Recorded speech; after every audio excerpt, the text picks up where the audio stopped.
Hey everyone, it's Renee from Sweet Pea Labs here to talk to you about Google Fonts a little bit.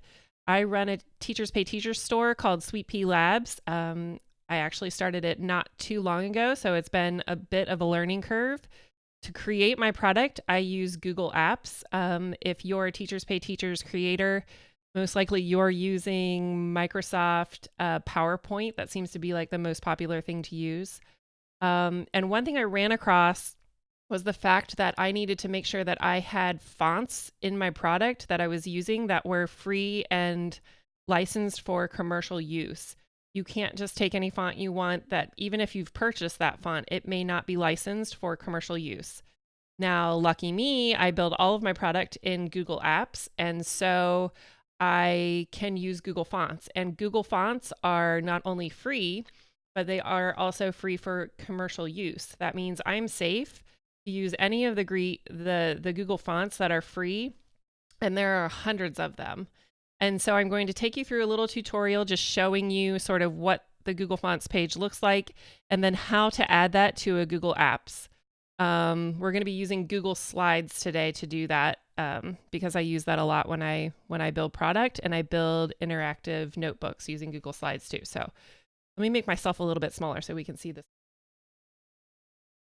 There we go. All right, so if you check out over here, we're at fonts.google.com. That's what you would need to type in your search bar or type in the URL, fonts.google.com, and or just searching Google Fonts. You'll end up in the right space. But this is basically the page that you'll come across here, the Google Fonts page. You can search for fonts if you want to. You can also use this categories button to search for any sort of category of font that you want to use.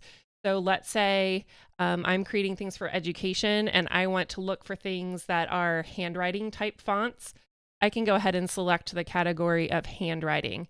There are other font properties that you can choose as well. You can type something and see what the font looks like typed.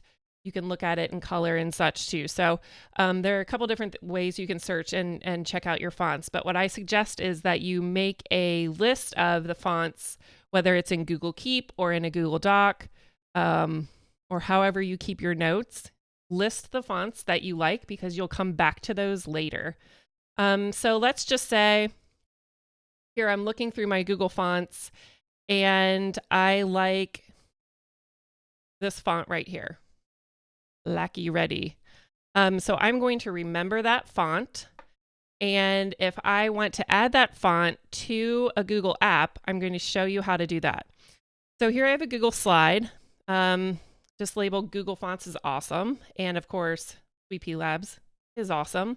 But this is a basic text box. And I'm going to assume that you're relatively familiar with all of this. So I'm going to highlight the text in the text box. And here's where you would change the font. Now, these are all the fonts that are there normally. I've actually added some fonts already from Google Fonts that weren't the sort of standard default fonts. You can customize what fonts show up when you push that drop-down key. So what I'm going to click on here is More Fonts because I want to add something new that I discovered and that I like. So here is what the box that pops up. Here are all the fonts that I have here, special, and I can type in the one that I liked. Lackey Ready, and then I can click that, select it, and press OK.